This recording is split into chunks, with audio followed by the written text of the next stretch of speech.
vista a recompensa. Todos eles viam a mesma coisa.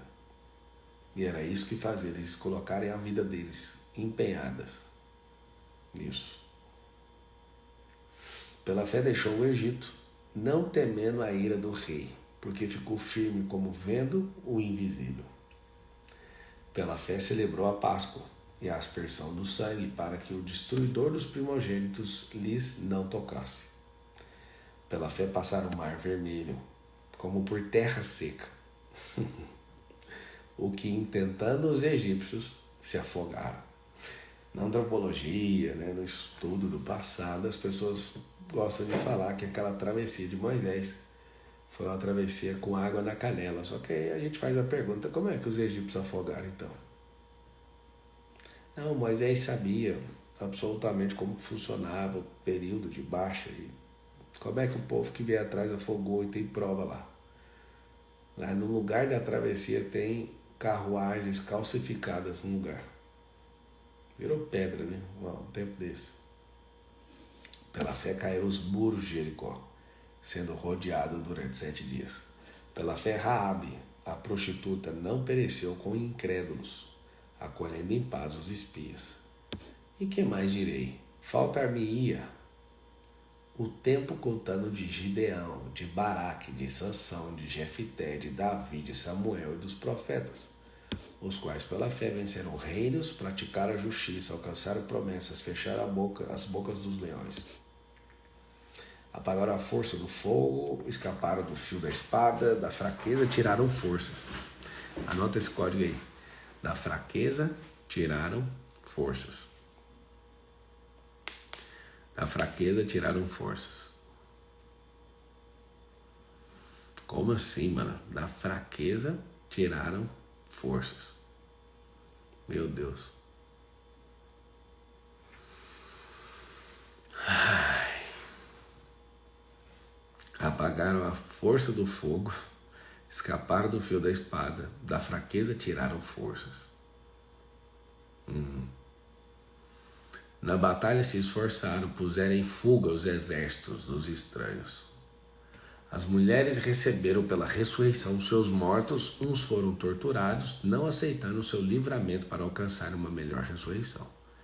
E outros experimentaram escárnios e açoites, e até cadeias e prisões.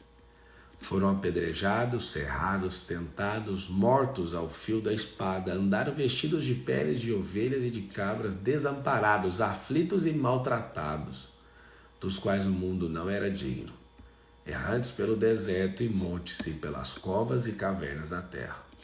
E todos estes, tendo tido testemunho pela fé, não alcançaram a promessa.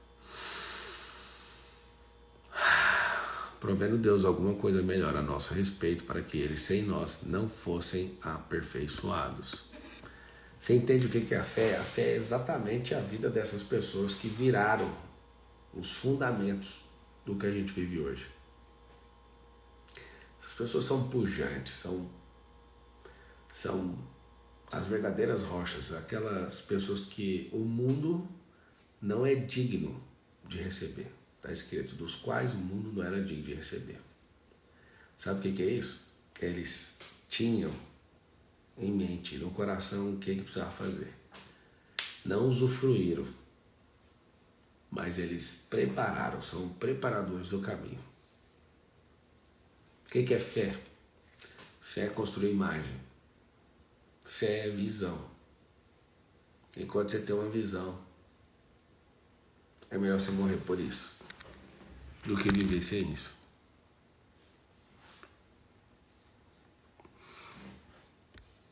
Pela fé estamos aqui. Pela fé você levantou hoje. Pela imagem que você está construindo, a vida que você quer viver. E aí você descobre que da fraqueza tiraram forças.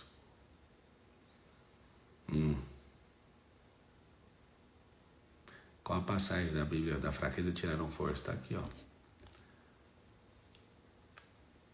Versículo 34, Hebreus 11. Apagaram a força do fogo, escaparam do fio da espada, da fraqueza tiraram forças. Tecnicamente, seu corpo, quando você está exaurido e pensa, acabou a energia, falta só 40% de reserva que está guardado.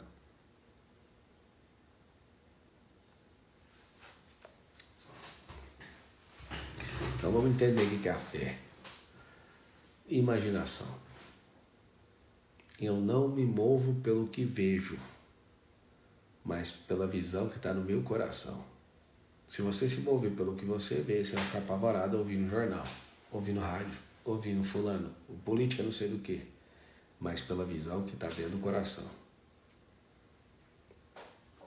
Eu não sou contra você militar e fazer o que você quiser, mas tudo começa na mente.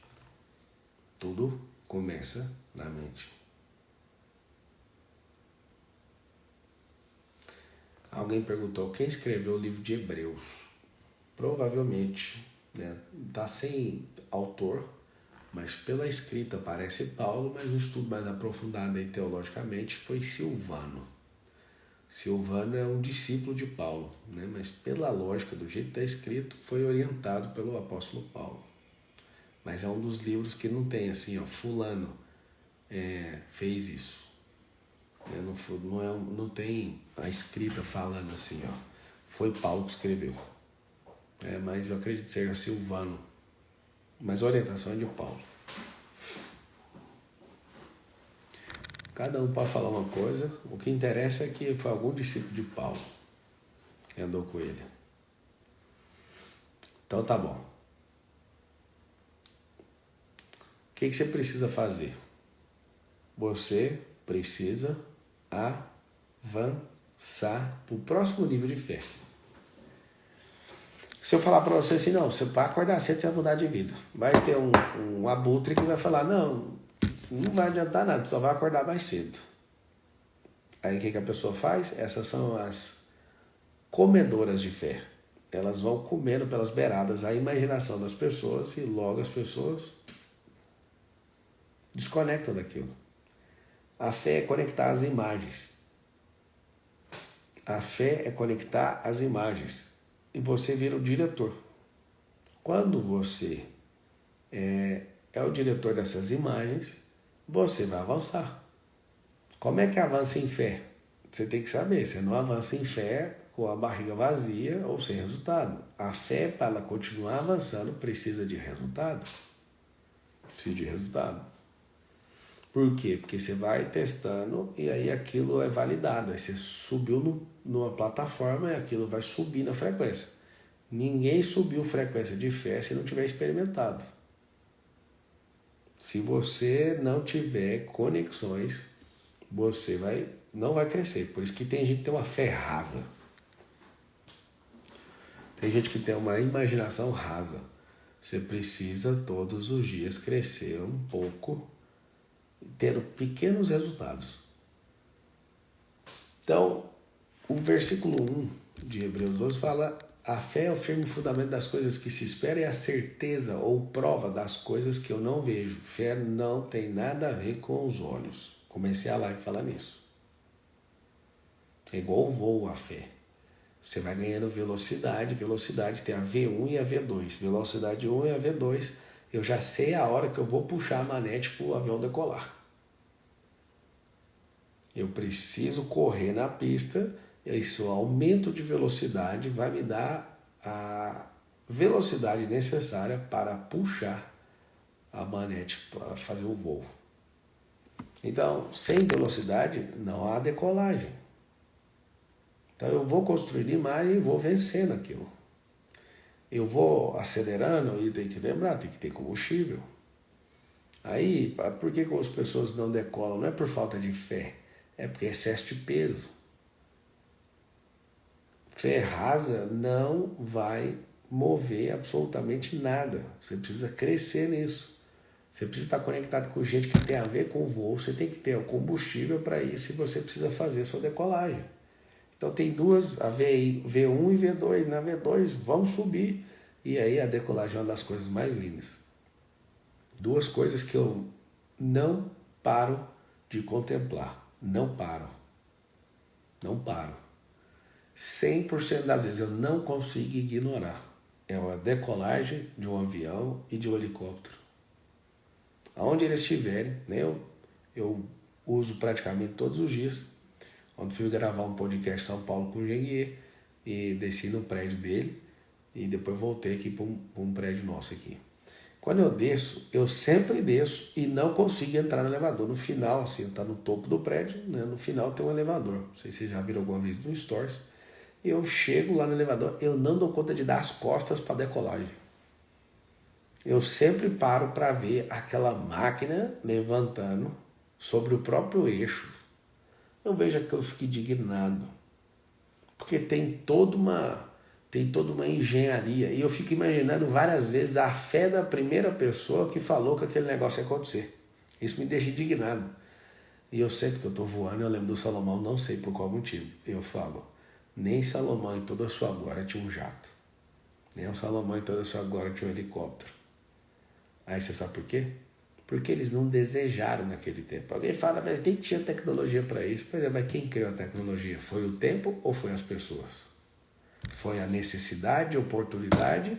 Ou você acha que as tecnologias só seriam liberadas nos anos 2000? Existiu um grande desejo. E aí começaram a imaginar. Quando eles começam a imaginar, as coisas começam a existir. Vai existir carro que voa, tá tudo bem. Porque teve gente que decidiu. Tô vendo um piloto aí falando sobre a V1. A V1, a velocidade 1 é a velocidade de decisão. Se der alguma coisa errada, ainda dá tempo de abortar. Na 2 já não dá, vai ter que puxar e subir esse trem. O que eu quero que você entenda é o seguinte, como desejaram, tudo se fez. Se você entende o que significa isso, você vai começar a construir realidade. É muito interessante porque você olha pro como é que chama o cara, rapaz? Leonardo da Vinci. O cara era uma máquina. Ele desenhava tudo. E vários desenhos dele. Ele foi idealizador técnico do paraquedas, fazendo testes. Não voou. Ele é o idealizador do helicóptero. Você tem que ver o desenho. Vocês que estão aqui no YouTube, deixa eu ver se eu consigo mostrar o vídeo aqui no Instagram também, ó. Helicóptero, ele chamou de Helix. Não, vocês vão passar mal. Olha isso aqui que louco. Leonardo da Vinci. É muito doido. Olha isso aqui. Ele chamava esse negócio de... Deixa eu mostrar um desenho pra vocês aqui, ó. Vou virar aqui, ó.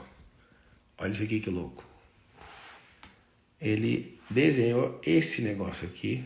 Eu vou abrir para quem tá no StreamYard só um pouquinho. Deixa eu compartilhar a tela. Apresentar, compartilhar tela. Janela ou guia do Chrome. Helicóptero do Da Vinci, compartilhar. Tá aqui, ó. Olha isso aqui. Ele fez esse desenho falando que a máquina ia rodar e ia voar no seu próprio eixo. Doideira ou não? E aí o cara, quando fez isso, ele colocou o nome que hoje eles usam, né, no helicóptero. Leonardo da Vinci já planejava helicóptero há 500 anos. Enquanto aqui no Brasil, a gente, deixa eu parar a tela, aqui no Brasil, solta um putz aí pra você entender o que significa as pessoas que usam a fé e não acessam a promessa. Tesla foi desse jeito. Nikola Tesla. Um cara só 500 anos antes falou, não, sabe o que é? Esse trem vai voar. Aí só que você fala, não, mas o cara é idealizador. Então, quando você entende isso, você não faz pelo que você está vendo. Você vai fazer pelo que você tem de visão dentro de você. O grande segredo que a gente tem que entender da fé é que não existe ninguém que criou uma música. Ninguém criou uma música. A pessoa é a primeira a fazer o download dela. Eu descobri que existem pelo menos 40 pessoas numa sintonia ao mesmo tempo no mundo descobrindo a mesma coisa. Na verdade, está descobrindo porque já existe. Quando alguém fala, o fulano descobriu porque existe. Criou é só Deus. Então a pessoa olhava para aquilo e ficava indignado. Eu, há 10 anos atrás, ficava indignado de o contato do pneu no chão, chamado atrito, não gerar energia para o próprio carro. 10 anos ou mais. Sabe o que acontece? Um dia, há 10, 15 anos atrás mais ou menos, eu falei assim, não faz sentido o freio não produzir energia. Aí um dia, eu tenho um carro que eu piso no freio, ele devolve energia pro carro. Eu fiquei louco. Qual que é a distância de entender e de fazer? Qual que é a distância de ter a visão de criar? Alguém escreveu a frase do Chacrinha: nada se cria, tudo se copia. Eu acho melhor você falar assim, ó. Nada se cria, tudo é baixado e potencializado. O Elon Musk, ele falou assim, eu quero que um foguete dê ré. Que merda, mano. Você não pode falar a frase que todo mundo gosta de falar. E é tão feio quando a pessoa tá tão atrasada falando, foguete não dá ré. Dá ré sim. E vai de 2. Fala, André. Foguete dá ré. Sabe por quê? Porque alguém imaginou. Escreve aí todo mundo para atualizar seu cérebro. Foguete dá ré. Foguete dá ré. Por quê? Porque alguém viu um foguete dando ré. Alguém foi lá e jogou tudo que tinha. O que aconteceu? O foguete dá ré. Que merda. Que merda. Bonitinho demais, né? Quando eu vejo alguém na live escrevendo, foguete não dá ré. Dá ré. Sugiro que depois dessa live você vá no YouTube e coloque foguete dando ré SpaceX. Os tempos mudaram. E quem são os que fazem os foguetes darem ré? Os que têm fé. Você sabe quem é o Elon Musk? Um cara igual você, cheio de bloqueio, que tinha vergonha de arrumar emprego, falou, eu vou ter que fazer um negócio para não ter que arrumar um emprego. Tanta vergonha. E é um cara que fundou uma empresa sem condição. Ele foi lá e deu tudo que tinha. Mais uma explosão de foguete, ele perdia tudo. Ele foi com a condição que ele tinha. Ficou sem dinheiro pessoal. Você sabe o que é? O foguete não dava ré antes de Elon Musk. Mas a cabeça daquele homem enxergou a marcha ré no foguete. O que significa isso? Por que ele colocou ré no foguete? Ele colocou ré no foguete porque ficava caro demais. Então hoje os lançamentos dele é 10 vezes mais barato que o da NASA. Ou seja, a NASA tem que contratar um Uber agora. Porque é muito caro. É uma estatal. Apesar que você fica admirado com os filmes de Hollywood, é estatal igual aqui do Brasil.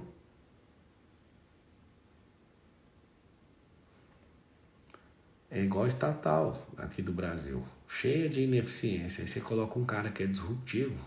O Hermes está perguntando por que demorou 500 anos fazer helicóptero. Não demorou 500, demorou 400. O cara viu há 500 anos atrás.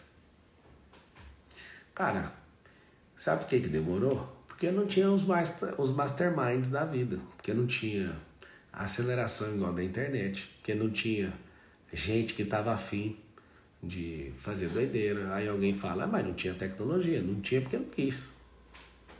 Porque quando junta gente, sempre vai ter uma explosão de disrupção em tecnologia. Quando junta gente querendo a mesma coisa, já era. Já era. Então o que eu quero que você entenda é o seguinte. Por que, né? Ficar mais de 400 anos sem o tal do helicóptero. Acontece o seguinte. Você vê uma visão e essa visão é só sua, ninguém vai fazer.